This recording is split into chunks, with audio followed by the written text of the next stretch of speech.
Hey, this is Meredith's husband. I've got some SEO advice for you, but I'm going to keep it really simple so that you can understand it, so it makes sense, and most importantly, so you can actually use it.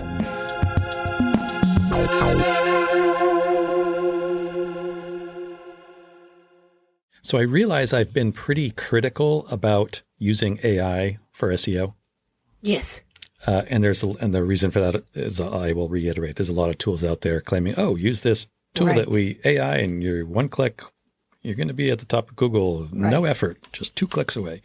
Those sorts of tools. And that's why, because I know how prevalent those tools are, and how enticing they sound. Yes. And I try to advise against doing that. Yeah. However, I don't want to just say bad things about AI. Right. I mean, AI is amazing. It is an amazing tool. I would say if you're not using it in some form, you're missing out, and it's only going to become a bigger thing. Right. So what I thought I would do is just kind of go over how I use SEO, not how I use AI, not to do SEO, but how I'm using AI. Yeah. And it very much does play into my SEO strategy. Yes. But it's not doing my SEO for me. So I thought I've never really given examples of that, of how you can use it. We have a little bit, but not. How you can use it in a good way that's actually going to be proactive. Right. Okay. So as you know, I've been creating a lot of content. Yeah. Creating a lot in the way of lessons, guides, tutorials. And in doing that, I've come to learn that creating content is very hard. It's really It takes hard. a long, it takes way more time than you expect that it will. Yeah. It's like in the movies, for every minute you watch, there's been 5 to 8 to whatever days. And at the end of, watching the credits, you see a 2-hour movie and there are like 2,000 people involved. Yeah. So AI helps me to create that content, but it doesn't create the content for me. So for example, one thing I've been doing is I create daily content. So I come into my office, I sit down and I just talk about a topic. I record it. As you might imagine, it's not that exciting right out of the camera. No. So I use AI and I say, okay, I want to make from this recording, I want you to make a summary. I want you to make a bullet list. I want you to create a lesson, and I want to create a blog post. And I have a prompt and it does all that for me. It takes my original content. Yeah. As I've always said, you need to be the expert. You need to be the originator of the concept of the core of your content. It takes that and it kind of divvies it up into all these different formats that I can use. Does that make sense? Yes, it totally makes sense. Can I just ask a little question? When you tell AI to do things, do you say please and could you? I used to. Yeah, but it doesn't, you literally don't need to. It doesn't. It's not going to get upset and give you worse results. But yes, initially I did. Okay, so that's my daily content, and I end up with several pieces of content. Some could be, the blogs can be used for SEO. The lesson is used on the SEIQ site. The summary can be used there or in the blog or anywhere else. Workshops, we do workshops on SEIQ also, and those are live. Wait. You just said you do workshops on SEIQ. Yeah, on SEIQ, on the website. If you are a member of SEIQ, we have workshops. They are live workshops. We do live stuff. You've been part of workshops. You know they can be long. The workshops are usually an hour. They are not action-packed. There are periods of silence. There are things that are not so interesting. There is still valuable information there. Right.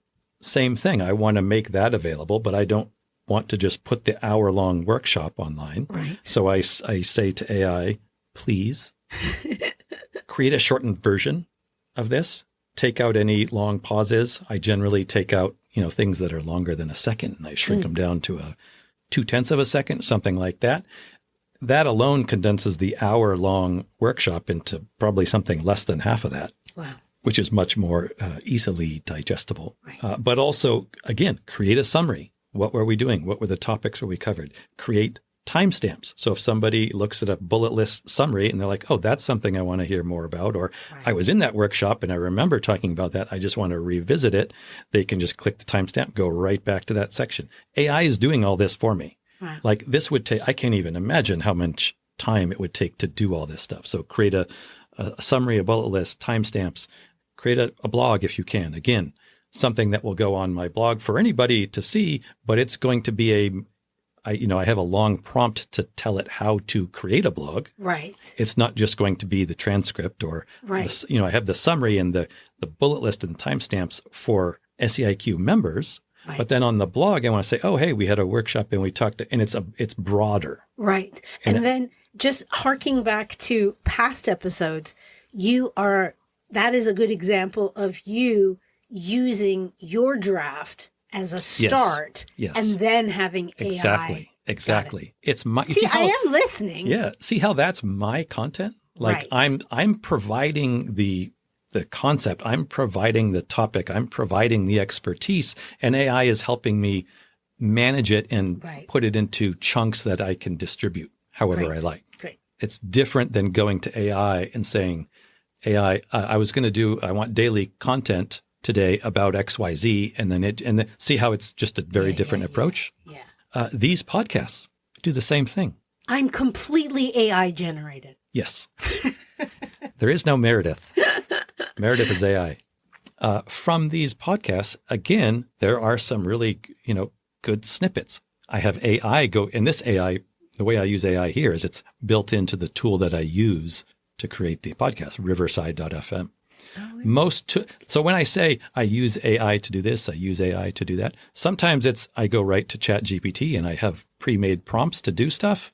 Sometimes it's using other tools that have ChatGPT features built in, like Riverside, Squarespace. Is there, if you want to do something particular with ChatGPT that's pretty advanced, are there sites where you can copy the text to perfect and refine what you want? Or you mean pre-made prompts? Yes. Yeah, sure.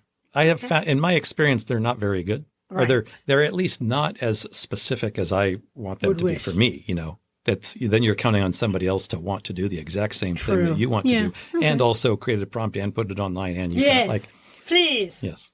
But yeah, there are. You can do that, certainly. Okay. So from these podcasts, again, I get a summary. I get a whole bunch of clips that I can use for social media.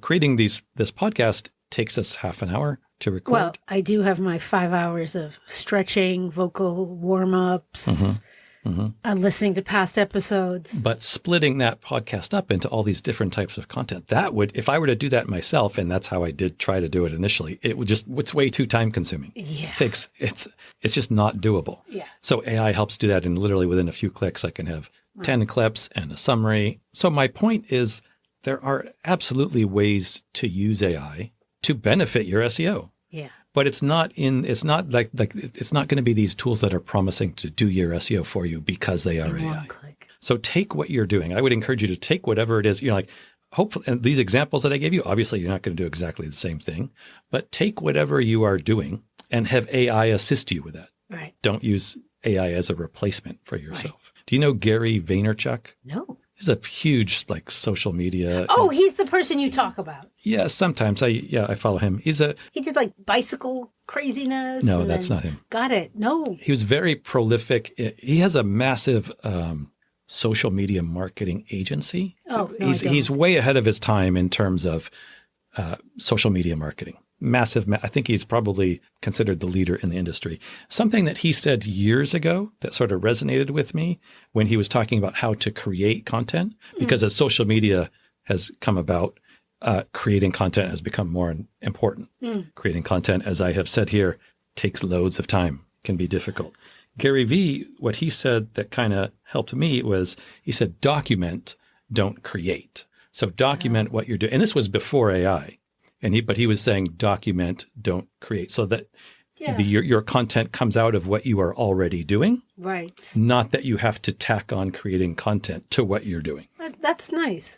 But I think relieve it a bit. Yeah, I think AI is an incredible tool to help you do that. Yeah. It's easy now to record conversation. You can record so many different things. You could, for a little while, I was recording stuff on my way to the office on my phone and getting to the office and then having AI summarize it for me. What I would have liked AI is I used to record all my dreams and I had tapes and tapes and tapes of them, thinking one day I'm going to sit down And they all got lost in shipment. How did you record your dreams? I had a little tape recorder. Joey used to make fun of me because he'd say, whenever I would tell him, he's like, and then I'm walking to the supermarket, but it's filled. Yeah, I tried doing that once. Did you ever listen to those tapes? Yes, it's insane. My tapes literally sounded like this.